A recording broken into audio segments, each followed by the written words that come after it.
Yep. We're recording. Patreon, we're back with the small camera. Sorry, Beth is still not with us. So you get the scrawny phone version, but we did just barely realize that we could turn the phone around. So now we can see it. So we can actually see if it's doing well. Or it's progress. It's all progress. Oh, and actually we have to also unhook so that we can hear Beth, because we can hear you. Oh, yeah. They can't hear you. Hang on. So, pretty much dealing with geniuses here. I mean, some people use that term around me. They throw it around. I say, oh, stop. Not that. Stop. All right. We're back in business. I'm a lot of things. A genius is not one of them. Okay. Hello, Mom Squad. This is Family Looking Up. I'm Beth. I'm Andrea. And I'm Camille. Again, after so many episodes, why the pause? Why are we still shocked when we introduce ourselves? It's always the next two that we don't know who's going to go first, and you don't want to true. stumble, so you're always like, are you going? No, I'm going. We know if Andrea says first, then we all know I'm next and then Camille. But if I go first, no one knows. Oh, it and just if messes Camille us goes all first, up. then what? I think like 90% of the time, if I don't go first, I go last. I just wait. Yeah. So it's your fault. I That's guess what it's we me. just figured I just out. gotta be more aggressive. I'm Andrea. Stand down. Oh, you guys, we get to talk to Stacy Taniguchi today, and he is amazing. He made this list, and he has accomplished it, and he has transcended above the rest of us commoners. Yes. He's so insightful. It's so good. I love it. I can't wait for you all to hear it.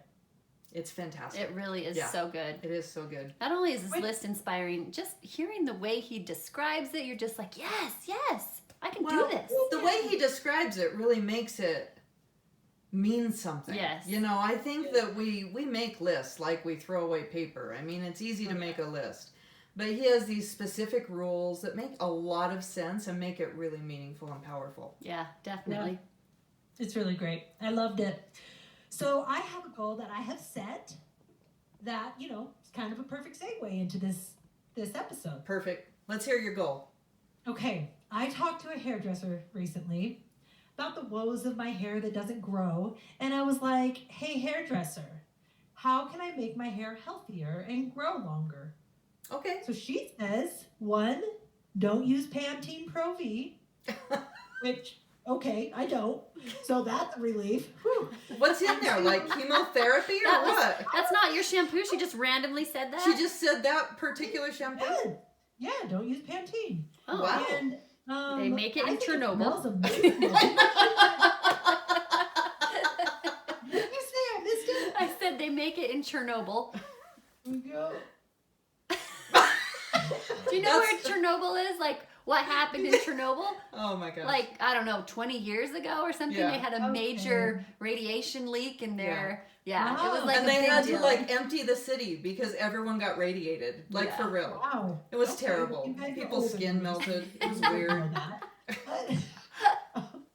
But she says, don't use Pantene Pro V That's funny. and only wash your hair every 2 weeks. Oh! What? 2 weeks, people. 14 days? 14 days. So I say, fine. So sounds Beth was acceptable. like, thank you. I finally have permission.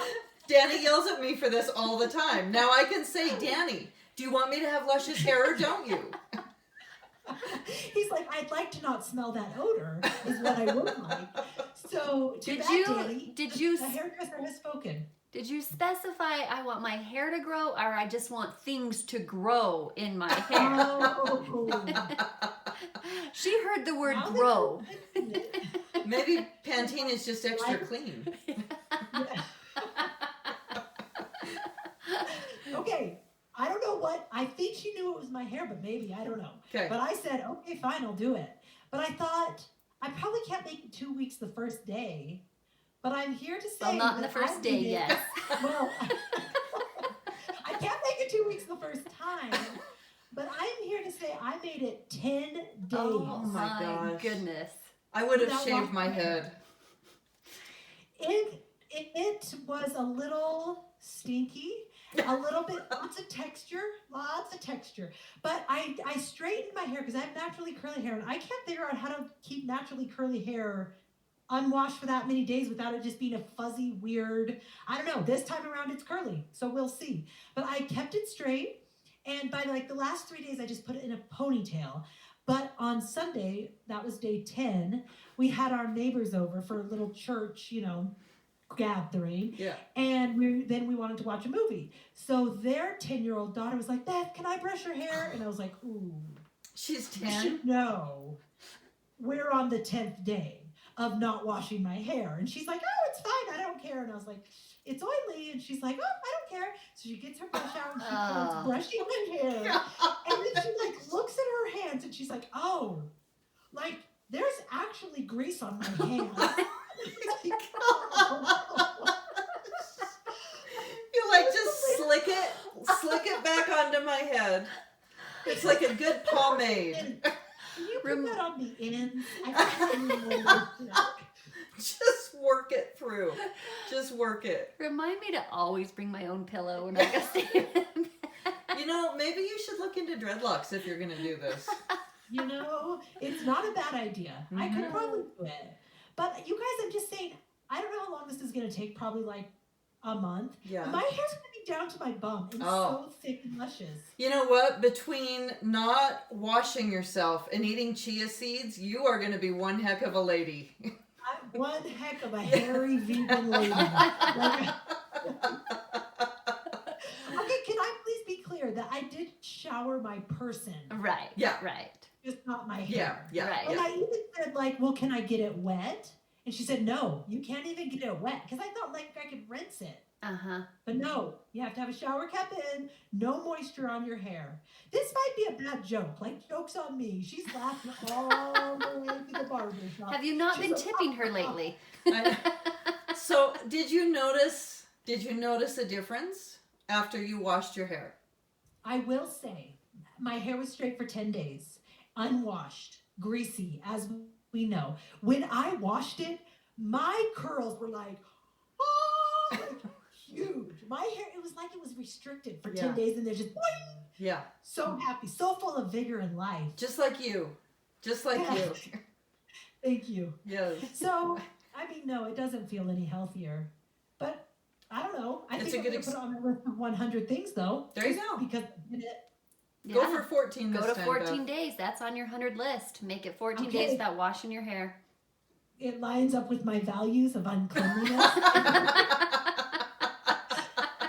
I think it's going to work for me. I really do. Our listeners who haven't heard the interview yet are going to understand what this all means. Yeah. Oh my I'm really gosh. sad that that's where I'm at in my life. That my biggest goal in my life at this point is to not wash my hair for 2 weeks. Well- What does that say about where I'm at mentally? You're in a good spot, Beth. That's what it means. You're doing so well. You've accomplished everything else, clearly. Yeah, you're just doing so well that you're like, I gotta have a go. I guess I'll just stop washing my hair. Just that's it for me.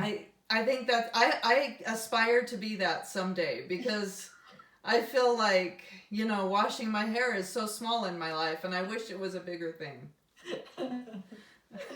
Oh, it's so sad. Okay, I also have something else I want to talk about. Okay. If we have time. We have time, Andrea? I think so. We have Okay. time for you always, Beth.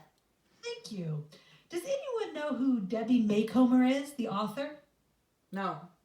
No? Okay, well, I just read one of her books, Angels at the Table. I've decided, this is a recommendation from my sister. My sister has read many Debbie Maycomer books and always recommends them. And I've decided there's two kinds of people in this world. Those who like Debbie and those who don't. Okay. I might actually, I can't look it up on my phone. I think I actually have read one of her books now that you say Okay. that. Maybe. And, okay. Are they like romance keep books? going. Okay, so now upon reading it, I thought to myself, Andrea would love this. This is such fluffy nonsense. Andrea would love it. Is it like a romance or a fairy book or?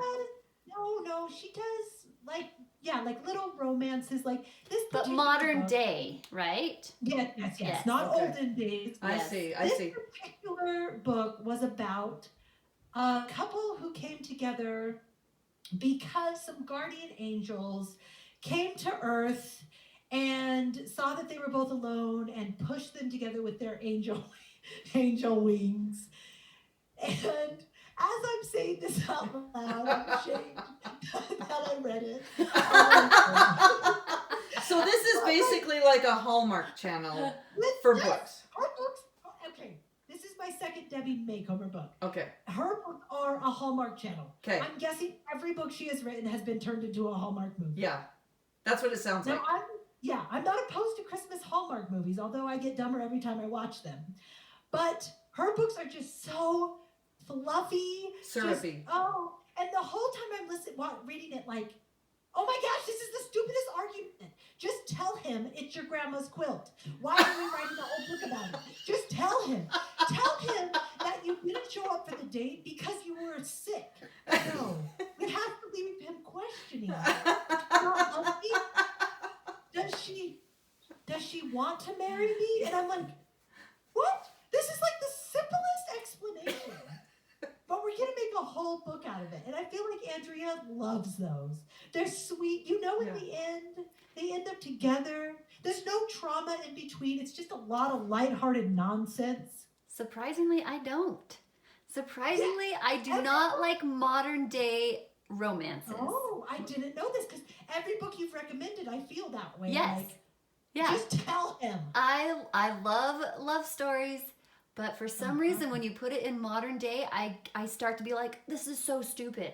Like you've only met him for like 30 seconds and he's saying to you, you're the most beautiful woman I've ever met and let's go on a date together or whatever. I don't know. But I do not like modern day love stories. Really? And I love Hallmark movies only at Christmas time though also. I don't like to watch them all year long, but I do not like to read a book that reads like a Hallmark movie. There you go. Real? Okay, see, I'm sorry because the whole book I was reading, I got to read it to Andrea. Andrea is meant to read Debbie. My sister loves them. She has never met a Debbie she hasn't loved. Yeah. She reads them, and in her opinion, my sister doesn't like all the deep darkness. She doesn't like the trauma. No, she doesn't like the trauma. She doesn't want to think too much. I like a conflict. Yes. She just wants something so lighthearted, and at the end, they're going to meet at the Eiffel Tower, for heaven's sake. That's going to happen. And she loves that. And I appreciate there are people in the world who do. But I don't. I want there to be some actual reason for the conflict and not some misunderstanding. That drives me crazy. I will admit to you something it brings me shame. Upon listening to this book, I was so, what's the word, Camille? Into the book. I was so Engrossed, yeah. I was so engrossed in this nonsense that I drove 40 minutes past my exit with 5 children in the back. I had to, at some point, I was like, hey, guys, did we miss our turn? Are we in Colorado still? We're in New York. And I was like, did we pass Dinosaur? And they're like, I don't know. I was like, did we even go through Rangeley? And they're like, Mom, we are 5 years old. We don't know. So I had to stop my car, MapQuest, where am I? And found I had driven 40 minutes. Oh my gosh, Beth. Now, to say I was upset would be a very, very mild way of putting it. My little Carson was so scared by the... I was hitting the steering wheel. I was hitting myself. I was like, fucking idiot. What is wrong with you? And Carson's like, are you talking to me? I'm like, no. And like, I don't understand. I was so bad. I may have gone over 110 miles an hour with my children in the car. Paige kept saying, hey, Mom, do you know you're going over 100? I'm like, stop talking. Hey, Mom. I was real mad because Debbie here had me so... Debbie was a real downer. I would question. See, this is why you don't like a lot of words, you know? No. You just get from point A to point B. You don't want it to go on and on. You're always telling me to be quiet because I'm wandering too much. That's what I say. So now, as if that wasn't bad enough, I was in the last chapter of this book, seeing that my gas tank was low, but just wanting to get home, get through it, Beth. You're only 40 miles from home. But it turns out if you've been on empty for 30 miles previously, your next 40 on the freeway at 10 p.m. alone in your car, Oh my gosh. you will run out of gas. Is this And you will the you will same? blame Beth. Like you were going 110 on the way home and then you ran out of gas? That incident. I hadn't finished the book yet. Oh my I gosh. missed my exit. Now, the next day I had to drive somewhere else. And on my way home from that by myself late at night, same book, trying to finish it, trying to get to the end of those angels and their wings, and they're just putting salt in people's food, and they ought not be. So ridiculous. I run out of gas, have to sit on the side of the road for 45 minutes. Dark, you guys, it was dark. I was scared. Luckily, I was listening to angel books. Didn't have to help me put gas in my car. Same book. Oh my gosh. So it could have been a really good book. I mean, maybe it was. It just about ruined your Clearly. life twice. Clearly, So she I don't really know, enjoyed Beth. it. You're talking out of both sides here. I'm so confused, honestly. Maybe you guys should please read it and tell me. It is called Every Person Within Earshot. I beckon you, come unto me and read this book. Angels at the Table, Debbie Maycomer, and you tell me why I missed my exit and ran out of gas. Okay. All right. I guess I have to try again. I'll try her again. Yep. Nope, just that particular book. Please Okay. tell me what happened. Okay. Okay. Well, on that, see now, I put that on my list of 100 things. Read Angels at the Table, so I'm crossing that off. Yeah. Perfect. Absolutely. Done. Now that we know 2 of my things that I've done recently and crossed off, let's listen to Stacy Taniguchi's real wisdom and not my foolish nonsense. Oh my gosh. All right. That is